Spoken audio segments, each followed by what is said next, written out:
Good morning, everybody. Now we will start the second unit. The name of the unit is corrosion science. In the beginning, we will see what is corrosion. So, the corrosion is a process which is called as or defined as the destruction of a metal by its chemical or electrochemical reaction with the environment. Metallurgical operations are the one in which the metal is extracted from its ore or alloy, and these processes are highly exothermic, and hence the metal extracted is always associated with large amount of heat energy, and therefore the metals extracted are always highly chemically unstable. To acquire the stability, these metal chemically react with the atmospheric constituent readily, and this process is nothing but corrosion. So whenever any metal is not observed in pure form, but it is observed in the form of its oxide, sulfate, phosphate, etc., then it is said to be in corroded state.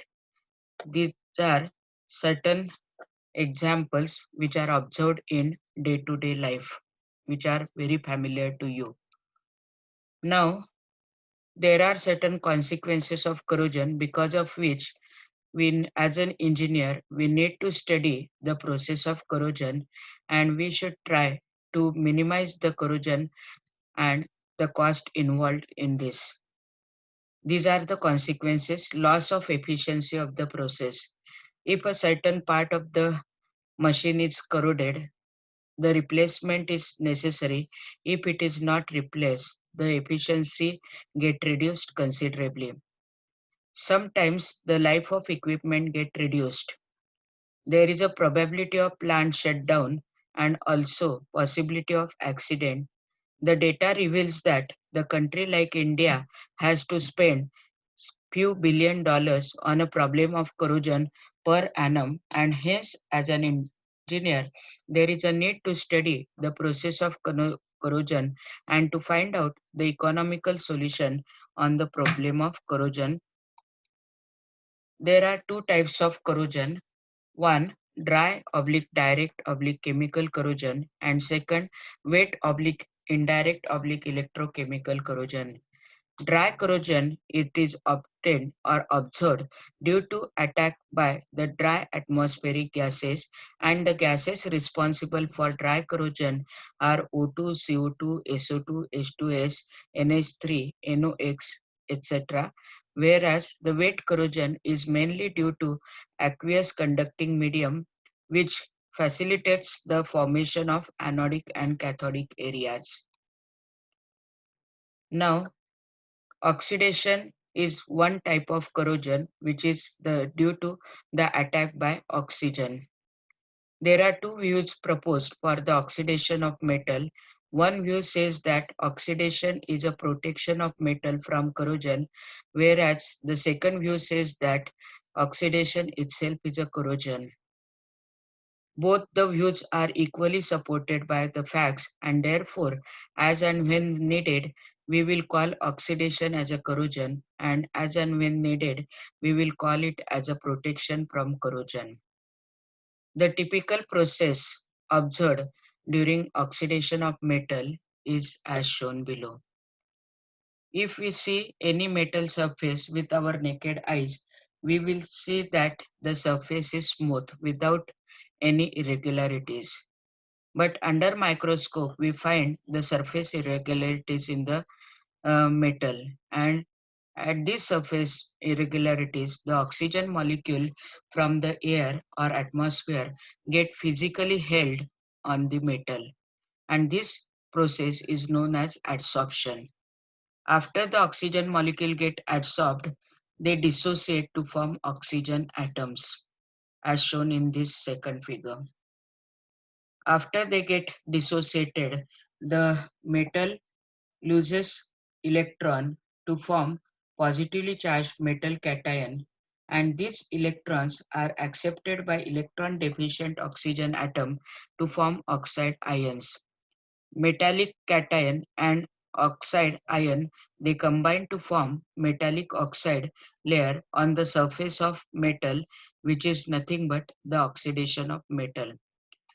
we can show the reaction, that is the metal undergoes oxidation, that is loss of electron, and the reaction can be written as 2m, giving you 2m raised to plus n plus 2n electron minus. Whereas oxygen accepts electrons, so oxygen undergoes reduction, that is gain of electron, which can be shown as n by 2 O2 plus 2n electron minus, giving you NO minus 2. And then the resultant is m plus 2 and n minus 2. They combine to form the MO, which is the oxidation of metal. So we can summarize the oxidation as: first step, oxygen get atomized on the surface of metal and forms atom. Metal undergoes oxidation to form metallic cation. Oxygen undergoes reduction to form oxide ion. Metallic cation and oxide anion will react to form metal oxide. Now, the nature of oxide film decides the extent to which corrosion should take place. There are four types of corrosion films, and hence they will decide whether they are protecting the metal underneath from the corrosion, or they will continue the corrosion of the base metal, or they will not have any corrosion at all. First type of corrosion film, the oxide film, is called as porous oxide film. It is observed in case of metal like lithium, potassium, sodium, magnesium. Now, this oxide film, in case of this metal, it is not continuous. It is interrupted at several places by pores or cracks in it, and hence it does not protect the base metal or underlying metal, and hence the corrosion continues till all the pores or cracks get equally attacked by the oxygen atom from the air, and hence it is said to be non-protective. Second type of uh, oxide film is non-porous, which is said to be protective. It is observed in case of the metals like aluminum, chromium, copper, etc. This metal oxide film, in this metal, it is non-porous without any pores or cracks, and therefore the corrosion stops as soon as the oxide film is formed, and therefore no further corrosion is observed. Now, next type of oxide film is unstable oxide film. It is observed in case of the chemically unstable, chemically inert metal like Au, Ag, Pt, Pd, etc., which are observed at the base of the galvanic series. They do undergo oxidation, but the oxide film, being unstable, it decomposes back to set the metal and oxygen free, as if there is no corrosion, because of which their cost is very high. Au is gold, Ag is silver, Pt is platinum, since they resist the corrosion of all types and therefore they are costly. Fourth type of oxide film is observed in case of molybdenum, which is the volatile in nature. Volatile means when the molybdenum is exposed to the air, the molybdenum get converted into the molybdenum oxide. The molybdenum oxide layer on exposure to the air get evaporated, and next layer is exposed to the oxidation.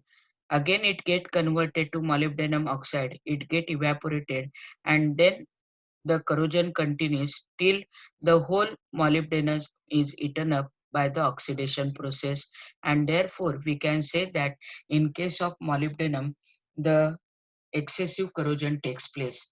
Now it's a kind request that please remember the example of each type of oxide film for the examination. Peeling Bedworth rule is proposed to find out the nature of oxide film. Peeling Bedworth, according to them, one ratio is there which is called as Peeling Bedworth rule ratio, PBR ratio.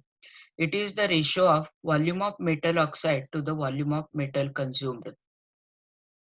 On this basis of the value of PBR ratio, we have the different types of oxide films. One, Oxide film is non-porous if the volume of oxide is more than the volume of metal consumed for the oxide formation.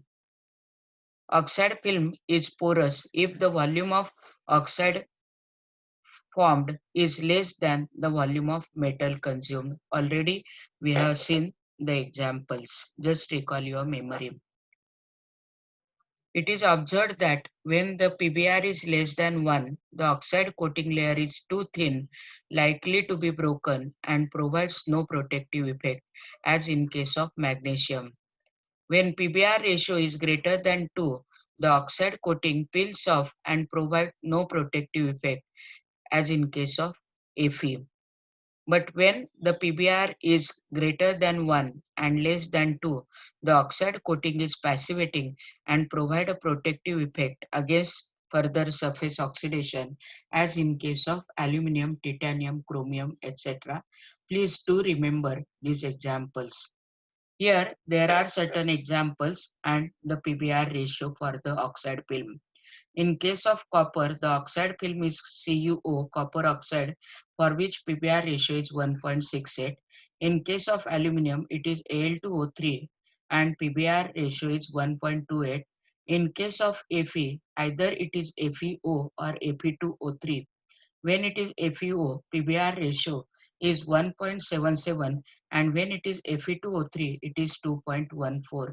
In case of silver, the oxide layer is Ag2O and PBr ratio is 1.59. In case of molybdenum, it is MO2O3 and the PBr ratio is 3.4 because excessive corrosion takes place in case of molybdenum. Already we have seen. In case of sodium, sodium oxide is layer is formed for which the PBr ratio is less than 1, that is 0.57, and therefore we can see that the corrosion stops immediately as soon as the it is the oxide film is formed.